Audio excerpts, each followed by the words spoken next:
Hello, Oregon Synod beloveds. This is a call to action to witness to God's pandemic love for all people, particularly those most vulnerable and impacted in these times. When the pandemic set in 4 months ago, we knew there would be difficult times ahead, and people already pressed to the margins would be experiencing even more acute pressures. We quickly partnered as a synod with the ELCA and our United Methodist and Presbyterian friends and raised over $300,000 to give economic relief to families in our communities through partnerships with schools and local service agencies and augmenting your already existing food and backpack buddy programs. You responded quickly with heart, leveraging matching grants with your congregation's generosity.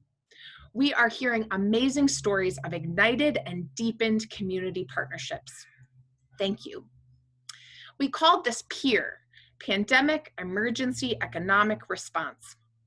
And we also knew that our impact would only slightly fill the deep need that was widening on the horizon in our communities. This feels like a loaves and fishes moment. So Oregon Synod leaders partnered with Ecumenical Ministries of Oregon to convene a statewide conversation among 65 faith leaders, evangelicals, Catholics, and mainline, from disparate parts of the state, particularly the coast, Southern Oregon, Mid-Willamette Valley, Central Oregon, and Eastern Oregon. Over the last month, we gathered, we shared our stories together, and we asked, what are the pressures your communities are experiencing in this lasting wake of COVID?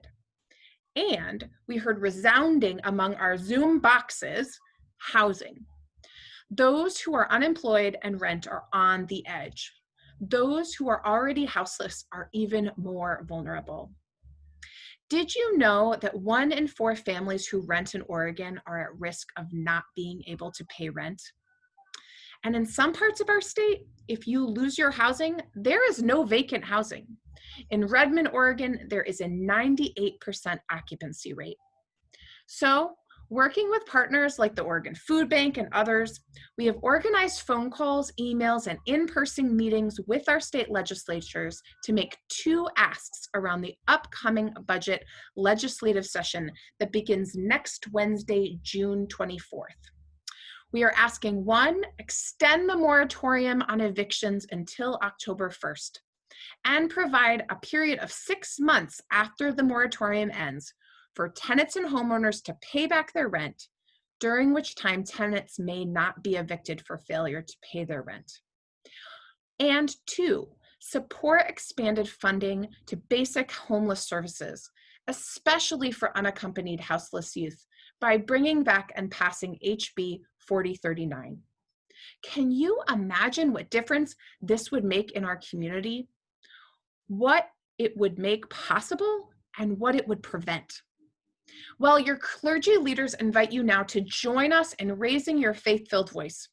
You can either look up your legislators and make calls, or you can use the Ecumenical Ministries of Oregon link that I'm going to provide to you to easily submit email public comment to them. It will literally take you less than 5 minutes to make sure people stay housed and have the services they need during this time. Perhaps it will make sure you stay housed. Today, I met with Senator Knope and 4 powerful clergy leaders from the Bend Redmond area, including 1 amazing PCUSA pastor and 4 of our own, Pastor Chris Kramer, Pastor Andrew Bansimer, and Pastor Erica Spate. They powerfully shared the stories of their communities, and they saw their senator's heart open and commit to working with colleagues to take these important steps.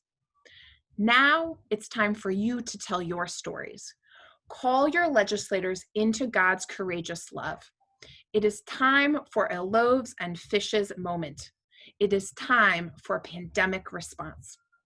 And because I know stories are powerful, and I want you to tell yours, I will go first and share with you what I shared with Senator Knope and with my own senator this week. My name is Reverend Melissa Reed, and I am currently the Bishop's Associate for the Oregon Synod. which is the Lutheran Church, one of the Lutheran Church bodies throughout the state. And prior to that, I was a pastor in Northeast Portland for 12 years, where I currently live. I am now a part of a statewide conversation with faith leaders from disparate parts of Oregon coming together, deeply concerned about the most vulnerable members of our society under the weight of this pandemic.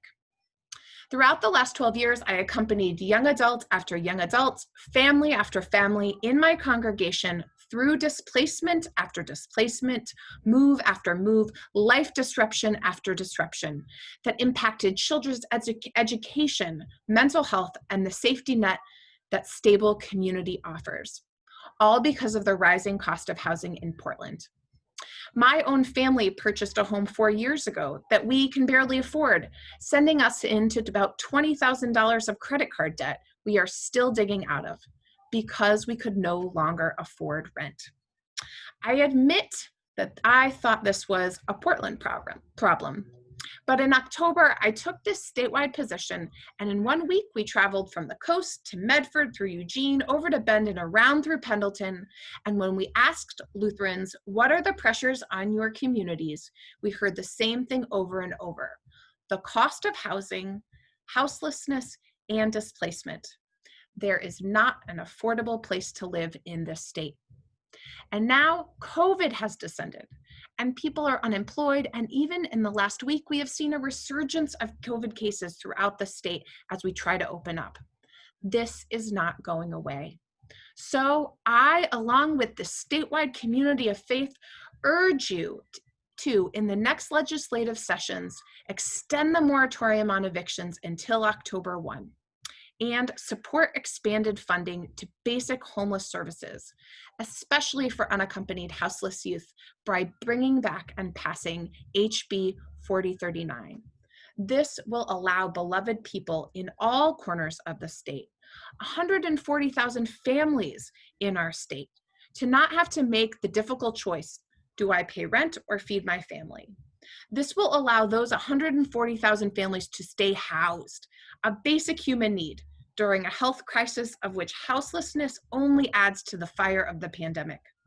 Join us in taking this necessary step in turning down the heat of housing in our state. Thank you. Beloveds, get courageous. Your story has power, Oregon Synod. Remember that you are good news. Peace to you.